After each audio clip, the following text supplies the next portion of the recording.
What if your church wedding was a lie, because your dead father sold your name to a stranger with a mountain and a contract? Married on Sunday, sold by Thursday.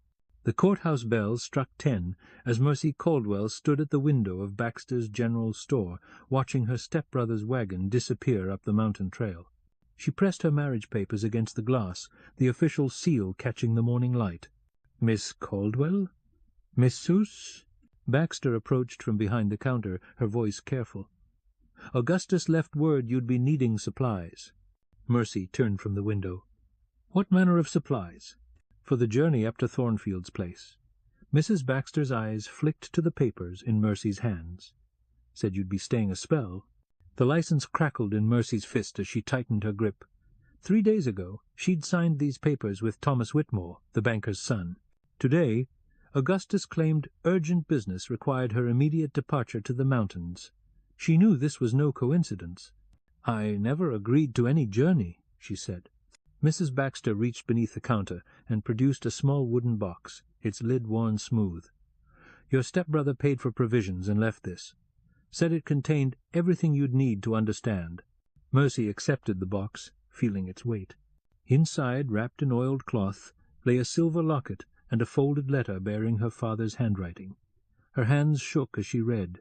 "If you are reading this, Augustus has honored our agreement. The mountain man Thornfield holds a debt against our family name. Only marriage to him will clear it. Your union with young Whitmore cannot stand. This is impossible." Mercy sank into the chair beside the pot-bellied stove. "Father died 2 years past." "Thornfield came down last month, Mrs." Baxter said quietly. "Showed papers at the courthouse. Legal documents about mining claims and family debts. Judge Hawkins said everything appeared in order." Through the window Mercy watched a dust devil spiral across the main street. 3 women emerged from the millinery shop, their heads bent together in whispered conversation. They glanced toward the store, then away. What are they whispering? That Thornfield sent word he expects his bride within the week. Mrs. Baxter folded her hands. That Augustus struck a bargain to satisfy old debts. Mercy stood, the wooden box tucked against her ribs.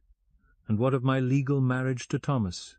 "Judge says mountain law holds precedence in matters of family debt." Mrs. Baxter's voice dropped. "I'm sorry, child." The bell above the door chimed as Thomas Whitmore entered, his banker's coat pristine despite the morning dust. He stopped when he saw Mercy, his expression shifting from relief to confusion. "Thank God you're safe. I've been searching since dawn." He approached, hands extended. "People are saying the strangest things about contracts and mountain marriages." Mercy held up her father's letter. "Read this." Thomas scanned the page, his face growing pale. "This cannot be legal. We were married 3 days ago by proper ceremony. Augustus says otherwise." Mercy moved to the window again. "Says father promised me to this mountain man before his death." "Thornfield's word carries weight in these parts," Mrs. Baxter said. "He provides meat to half the families in winter, protects the mining roads from bandits." Thomas straightened his shoulders. "I'll speak with Judge Hawkins immediately. No mountain hermit can dissolve a legal marriage." "You'd best hurry," Mrs. Baxter said. "Augustus left word he'd return by noon to escort Miss Caldwell up the trail." Mercy watched Thomas stride toward the courthouse, his boots raising small clouds with each step. The wooden box felt heavier in her hands, and she found herself staring at the silver locket inside. Her mother's locket, which had disappeared after the funeral. The courthouse clock began to strike 11 as she made her choice. The noon sun blazed overhead when Augustus returned, his wagon loaded with canvas and rope. Mercy waited on the mercantile porch, her travelling bag at her feet, and her father's letter folded in her pocket. "Ready yourself," Augustus called without dismounting. "Thornfield expects us before nightfall." "I've spoken with Thomas," Mercy said. "He's filing papers with the territorial court." Augustus spat into the dust. Territorial court holds no sway over mountain contracts. He gestured toward the box in her hands. "You read father's letter?" "I read his words. I question his reasoning. Question all you like on the trail." Augustus stepped down and hefted her bag into the wagon bed. "But you'll ride with me now, willing or not. By noon The sun pressed down hard as the wagon rolled through town. Mercy noticed how conversations stopped when they passed, how curtains twitched at windows. At the schoolhouse, children paused their games to stare. "What exactly did Father owe this man?" she asked. Thornfield grub-staked Father's first mining claim. When the silver played out, Father couldn't repay the debt. Augustus flicked the reins.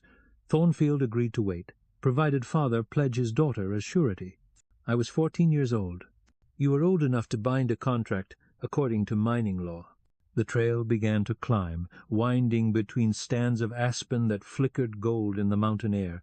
Mercy felt the marriage papers crinkle in her pocket as the wagon jolted over stones. "And what do you gain from honoring this arrangement?" Augustus was quiet for several minutes. Finally, "Thornfield owns water rights to the creek that runs through our property. Without his permission, I cannot work Father's remaining claims. So you trade me for mining rights. I honor Father's word. Nothing more." They stopped at a way station where a weathered sign read Thornfield Creek, 8 miles. Augustus watered the horses while Mercy examined the wooden box more carefully. Beneath the locket she found a second item wrapped in cloth, a small glass vial filled with gold dust. "Payment on account," Augustus said, noticing her discovery. "Thornfield sent it as proof of good faith." Mercy held the vial to the light. "How much is this worth?" $50? Maybe 60? She returned it to the box, her mind working. The stagecoach fare to Denver cost $12. Train passage to San Francisco, another 30. The remaining gold would provide a modest start in a new city. "What if I simply leave?" she asked. "Take the evening stage and disappear. Then Thornfield will come to town looking for what's owed. Augustus climbed back onto the wagon seat, and he won't be asking politely." The trail narrowed as they climbed higher, forcing them into single file behind a pack train hauling supplies to the mining camps. Mercy counted 7 mules loaded with flour, beans, and mining tools. The lead driver tipped his hat as they passed. "Afternoon, Miss Caldwell. Word is you're finally meeting your mountain man." "News runs fast here," she said. "Thornfield's been preparing for weeks. Built himself a proper cabin, cleared land for a garden. Man's serious about settling down." As they crested a ridge, Mercy saw smoke rising from a cluster of buildings ahead. The settlement consisted of a dozen structures scattered along the creek, a mill, a blacksmith shop, and several cabins. "Is this where he lives?" "This is where he trades," Augustus said. "His cabin sits another mile up the mountain." They stopped at the mill, where a bearded man emerged, wiping his hands on a leather apron. "Frank Thornfield, meet your intended bride." Mercy studied the mountain man as he approached. He stood tall and broad-shouldered, his beard neatly trimmed despite his wilderness surroundings. His cabin, visible through the trees, appeared well built and maintained. "Miss Caldwell," Thornfield removed his hat. "I trust your journey proved comfortable." "Comfortable enough." She remained in the wagon seat, though I confess some confusion about the circumstances. Thornfield glanced at Augustus. "Your stepbrother explained the situation?" "He explained your version of it." The mountain man smiled. "Perhaps we should discuss this properly. Will you walk with me?" Mercy accepted his offered hand and stepped down from the wagon. As they moved toward the creek, she noticed how other people in the settlement watched with interest, but maintained respectful distance. "Your father was a good man," Thornfield said. "When his mining venture failed, I could have seized his property immediately. Instead, I accepted his promise of future payment, in the form of his daughter, in the form of a partnership. Marriage creates legal bonds that protect both parties." He stopped beside the creek and picked up a smooth stone. "I've built a life here, Miss Caldwell. I need a wife who understands mountain ways, and I need a choice in my own future." Thornfield skipped the stone across the water. "Your father gave you that choice when he made his agreement. You can honor it willingly, or I can enforce it through territorial law." The water gurgled over rocks as Mercy considered. The settlement bustled with afternoon activity, men loading wagons, women hanging laundry, children playing near the mill wheel. It appeared prosperous and peaceful. What exactly would this marriage entail? A legal ceremony, proper papers filed with the territorial court. You'd help manage the household and trading post. I'd provide protection and comfort. And if I refuse? Then I'll collect my debt through other means. His voice remained calm. Your stepbrother's mining claims, for instance. Mercy opened the wooden box and removed the gold vial. This is partial payment? A token of good faith. The full debt amounts to considerably more. She walked to the creek's edge and poured the gold dust into her palm, watching it catch the afternoon light. $50 worth of freedom, or the beginning of a bargain she didn't fully understand. Behind them, Augustus called out, "Time to decide, Mercy. Daylight's burning." The creek ran clear and cold over granite stones as Mercy knelt beside the water, the gold dust still cupped in her palm. She had dreamed of marriage as a choice freely made, not a debt to be satisfied.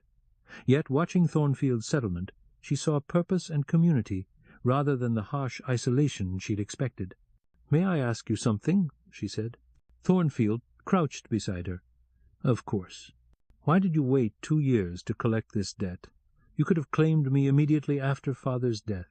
"Because a marriage built on desperation serves no one."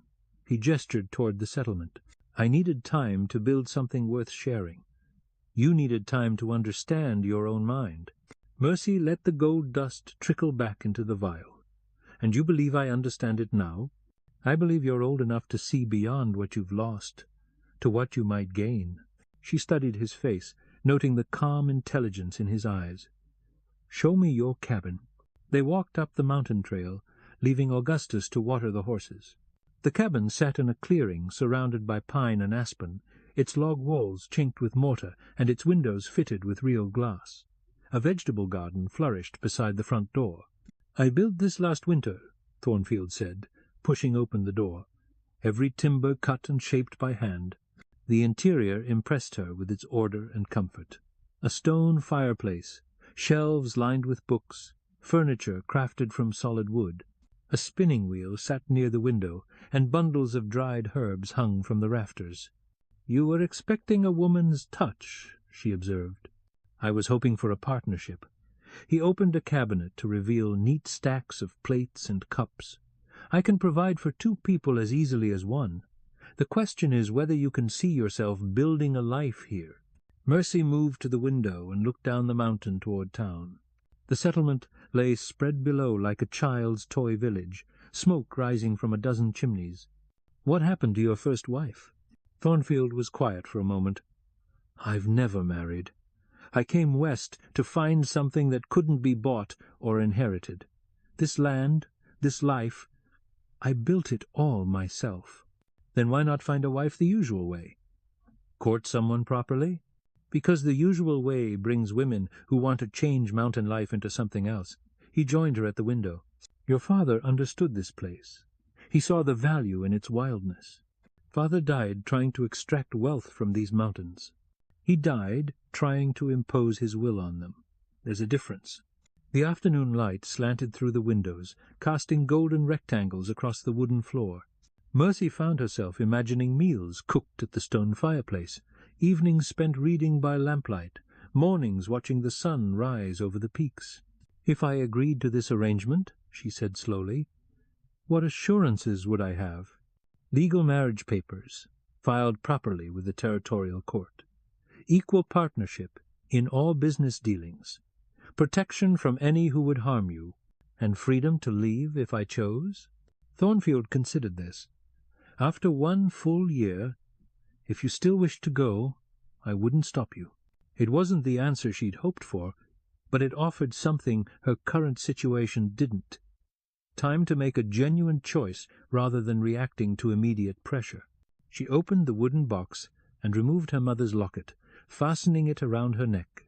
The silver felt warm against her skin, and she remembered her mother's words about making the best of circumstances beyond one's control. "I'll need to send word to Thomas," she said. "Of course. And I want the marriage ceremony performed in town, where people can witness it properly. If that's your preference—" Mercy took a deep breath, tasting the thin mountain air. "Then I accept your proposal, Mr. Thornfield. with the understanding that this is a business partnership as much as a marriage." He extended his hand. "Agreed, Miss Caldwell." As they shook hands, Mercy felt the weight of her decision settle around her like her mother's locket, heavy with history, but worn by choice rather than force. The morning sun painted the courthouse steps gold when Mercy arrived in town 3 days later, her wedding dress carefully pressed and her mother's locket gleaming at her throat. Word of the ceremony had spread through the settlement, and a small crowd gathered in the street. Thomas Whitmore waited near the courthouse door, his face grave. "I've spoken with the territorial judge," he said. "The Mountain marriage contract appears legally binding." "I'm sorry, Thomas." Mercy touched his arm gently. "This isn't what either of us planned. You could still fight this. We could travel to Denver, appeal to higher courts. And what would that accomplish? Thornfield would still hold his debt against my family." Through the courthouse windows she could see Judge Hawkins preparing the marriage register. Thornfield stood beside Augustus, both men dressed in their finest clothes. The scene struck her as remarkably civilized for what she'd been told was mountain justice. "Miss Caldwell?" The voice belonged to Mrs. Patterson, the town's unofficial social coordinator. "I've brought flowers from my garden." Mercy accepted the bouquet of late summer roses, their scent carrying memories of her mother's garden. More townspeople approached. Mrs. Baxter with a wrapped gift, the telegraph operator with good wishes, several miners' wives offering congratulations. "You're being kind," she said. "Thornfield's been good to this community," Mrs. Patterson replied. "Shared his hunting success, helped with difficult births, settled disputes fairly. If he's chosen you, it speaks well of your character." The courthouse door opened, and Judge Hawkins appeared. "Ready for the ceremony?" Mercy nodded, though her hands trembled slightly as she adjusted her dress. The wooden box sat on the courthouse steps, containing her marriage papers to Thomas, now void, and her father's letter explaining the mountain contract. Inside the courthouse 24 people gathered as witnesses. Thornfield stepped forward, offering his arm. "Having second thoughts?" he asked quietly. "Having every thought possible," she replied. "But I gave my word." Judge Hawkins opened his book and began the familiar phrases. Mercy listened to every word, knowing this ceremony bound her to a life she had never imagined. When Thornfield slipped a simple gold band onto her finger, she noticed his hands were steady and warm. His voice remained calm as he spoke his vows, promising partnership and protection. "Do you, Mercy Caldwell, take this man as your lawful husband, to honor and cherish in sickness and health, for richer or poorer? Until death do you part?" The moment stretched like a held breath. Through the courthouse windows she could see the mountain peaks rising against the blue sky, wild and beautiful and unforgiving. "I do," she said. Judge Hawkins pronounced them married, and the witnesses applauded. Thornfield kissed her cheek with respectful gentleness, and Mrs. Patterson threw rose petals. As they signed the marriage register, Mercy noticed Thornfield's signature, strong, clear letters that matched the careful construction of his cabin and the ordered prosperity of his settlement. "Mrs. Thornfield," he said, testing the name. "I suppose I'll need time to grow accustomed to it." "We'll both need time to grow accustomed to many things." The reception took place at the town's hotel, where Mrs. Baxter had prepared a modest feast. Mercy found herself accepting congratulations from people who genuinely seemed pleased by the match. "Thornfield's been alone too long," confided Mrs. Peterson, the blacksmith's wife. "He needs someone to help him remember there's more to life than work and survival." As the afternoon wore on, Mercy realized she was learning things about her new husband that surprised her. He spoke knowledgeably about literature, discussed territorial politics with intelligence, and treated everyone regardless of their social position with equal respect. When a dispute arose between two miners over a boundary claim, Thornfield listened to both sides carefully before suggesting a compromise that satisfied everyone. Watching him, Mercy began to understand why the community trusted his judgment. As evening approached, Augustus prepared to return to his own claims. "You've made the right choice," he told Mercy privately. "Thornfield will provide well for you. I hope I can provide something worthwhile for him in return." The sun was setting behind the mountains when Thornfield helped her into his wagon for the journey back to the cabin. The wooden box sat between them, containing the artifacts of her former life, the marriage papers to Thomas, her father's letter, the now empty vial that had held gold dust. "What will you do with those?" Thornfield asked. Mercy considered. "Keep them as reminders, I suppose, of choices made and paths not taken. Regrets serve little purpose in mountain country," he said. "The weather changes too quickly, and the terrain demands complete attention." As they climbed the winding trail, Mercy felt the weight of her decision settling around her. She had married a stranger to satisfy a debt she hadn't incurred, leaving behind a man she had genuinely cared for. Yet, sitting beside Thornfield in the gathering darkness, she felt something she hadn't expected, curiosity about what their partnership might become. "Tell me about the books in your cabin," she said. "I noticed you had quite a collection. Reading helps pass the winter months. I've acquired volumes on everything from agriculture to philosophy. Do you have any poetry?" "Several collections." "Do you enjoy verse?" "My mother did. She taught me to appreciate the rhythm of language." They talked about books and ideas as the wagon rolled through the mountain darkness, and Mercy found herself genuinely engaged in conversation for the first time since receiving her father's letter. When they reached the cabin, she felt less like a debt being collected, and more like a partner arriving home.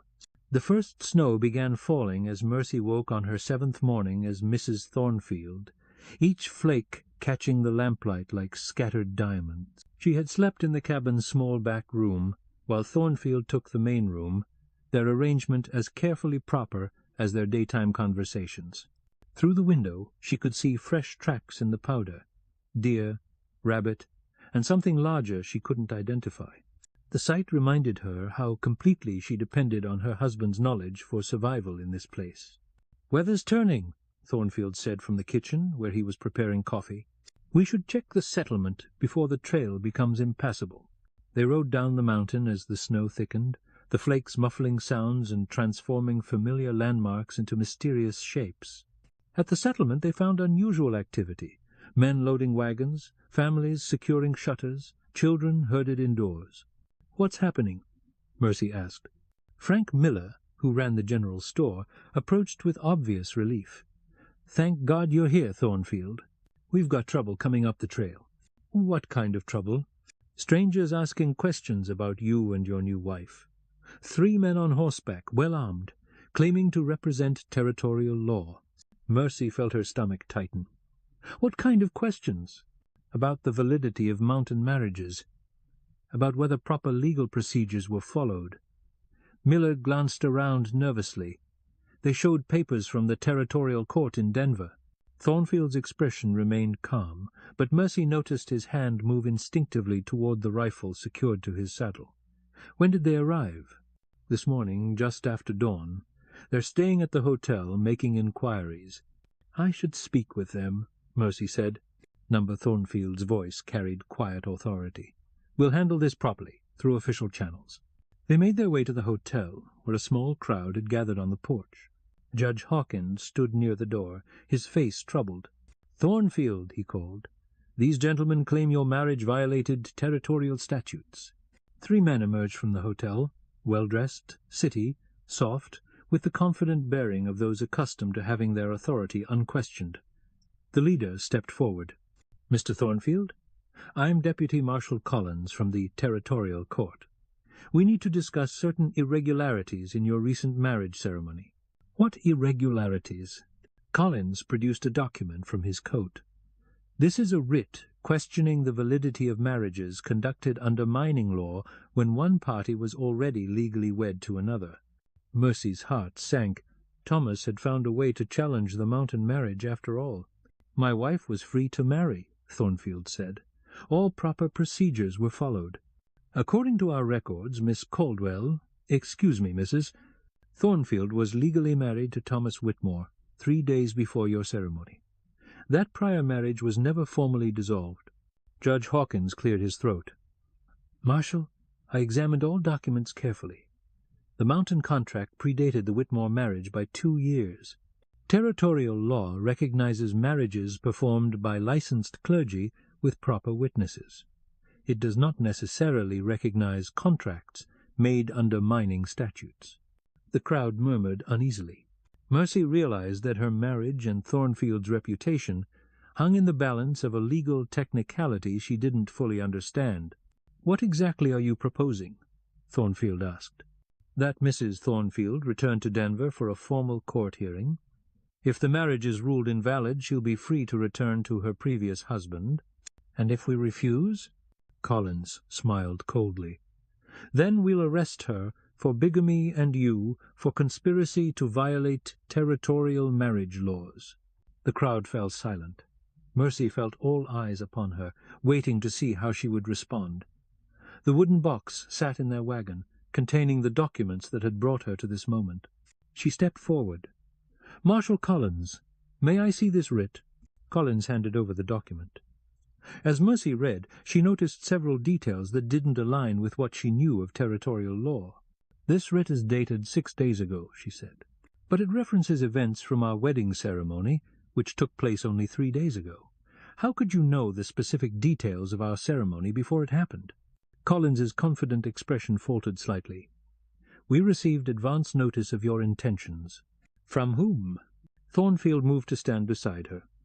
"Answer the lady's question, Marshal." "From parties with legitimate concern about the legal proceedings." Mercy felt pieces clicking into place. "You mean from Thomas Whitmore's father, the banker who stands to lose significant money if my family's debts are satisfied through marriage rather than foreclosure?"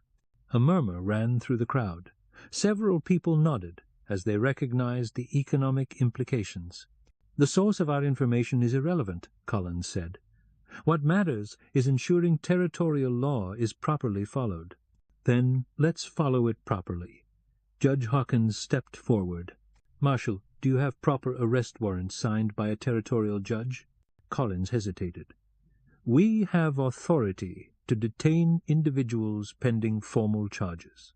"That's not the same thing." The judge turned to the crowd. "As the duly appointed legal authority in this district, I've examined all documents related to the Thornfield marriage. The ceremony was conducted properly under both territorial and mining law." "But the prior marriage," Collins began, "was invalid from the moment it was contracted," Judge Hawkins interrupted.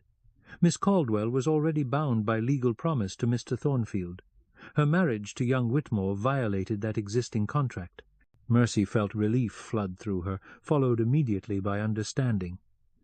"You knew this would happen," she said to Thornfield. "You knew Thomas would challenge the marriage." "I suspected it," he admitted. "That's why I insisted on a public ceremony with proper witnesses, and why I filed complete documentation with the territorial court the same day." Collins looked increasingly uncomfortable. "Nevertheless, we have our orders. Your orders came from private parties, not territorial authorities." Judge Hawkins's voice carried finality. "And in this district I represent territorial law." The crowd began to shift, their mood changing from uncertainty to support. Mrs. Patterson stepped forward. "Frank Thornfield has served this community faithfully for 5 years. If he says his marriage is legal, that's good enough for us." Others nodded agreement. Miller added, "These men rode up here making accusations without proper warrants. That's not how territorial law works." Mercy realized this moment would define not just her marriage, but her place in the community. She opened the wooden box and removed her father's letter. "Marshal Collins," she said clearly, "this letter documents the original contract between my father and my husband. It predates any other marriage by 2 years.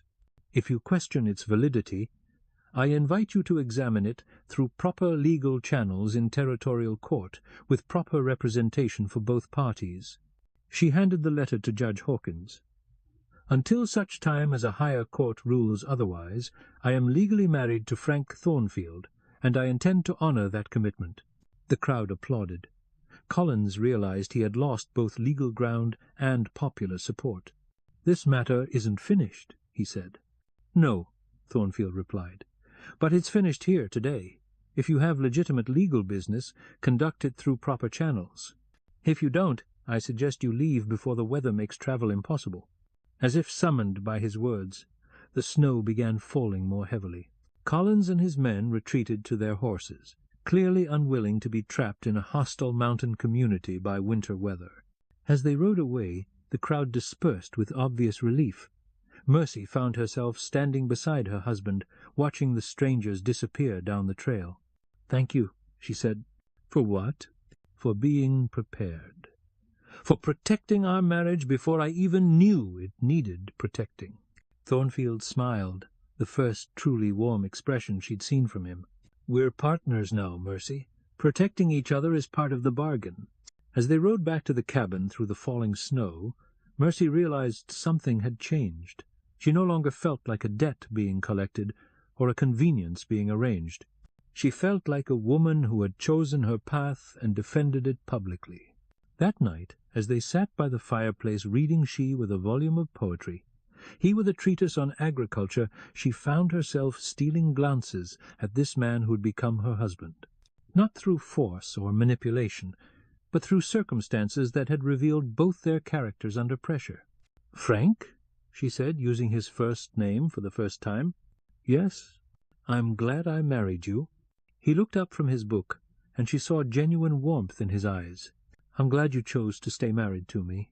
Outside, the snow continued falling, blanketing the mountain in pristine white. Inside the cabin, two people who had been strangers a week before began the slow, careful work of building a life together. Spring returned to the mountains with rushing water and new green, and Mercy Thornfield stood in her garden watching the creek run high with snowmelt. 6 months of marriage had taught her the rhythm of mountain seasons and the satisfaction of partnership built on mutual respect. The wooden box sat on the kitchen table, its contents transformed by time and understanding. Her father's letter remained, but she now read it as the desperate act of a failing man rather than a binding decree. Her marriage papers to Thomas had been replaced by the deed to 40 acres of mountain land, filed jointly in her name and Frank's. "Letter came up from town," Frank said, entering with the mail. "From Thomas Whitmore." Mercy accepted the envelope with calm curiosity. Inside she found a brief note of congratulation on her marriage and news of Thomas's engagement to a banker's daughter from Denver. "He wishes us well," she said, "and he's found someone more suitable to his circumstances." "Regrets?" Mercy considered the question while watching a hawk circle overhead. "None worth keeping." They had built something genuine together, not the passionate romance she had once imagined, but something more durable, a partnership based on shared work, honest conversation, and growing affection. She had learned to read weather signs and preserve food for winter. He had learned to value her perspective on business decisions and her gift for resolving disputes among the settlement families. "Mrs. Patterson sent word the new schoolteacher arrived," Frank said. "Asked if you'd help organize the welcome celebration." "Of course," Mercy smiled. "It's good to see the settlement growing." As afternoon light slanted through the cabin windows, she reflected on the choice that had brought her here. She had come to the mountains as payment for a debt, but she had remained by her own decision. The difference mattered more than she had initially understood. That evening, as they sat on the cabin porch watching stars emerge above the peaks, Frank reached for her hand. "Happy?" he asked. Mercy squeezed his fingers, feeling the calluses earned through honest work. "Content," she said softly. "That may be better than happiness." The wind through the pines carried the scent of wildflowers and the promise of summer. In the distance, lights twinkled in the settlement windows, marking homes where other couples were building their own versions of partnership and belonging. Mercy had learned that sometimes the best choices were made not in moments of perfect clarity, but in accepting the path that opened before you and walking it with dignity. She had come to the mountains as Mercy Caldwell, bound by others' decisions. She remained as Mercy Thornfield, bound by her own choice to make the best of circumstances and find joy in the unexpected gifts they offered. The courthouse bell in town began to toll the hour, its bronze voice carrying clearly through the mountain air. 10 chimes, marking another day's end and another day's beginning in the endless cycle of seasons and choices that defined mountain life. If something in this story touched you, linger with us. We'll handle the rest.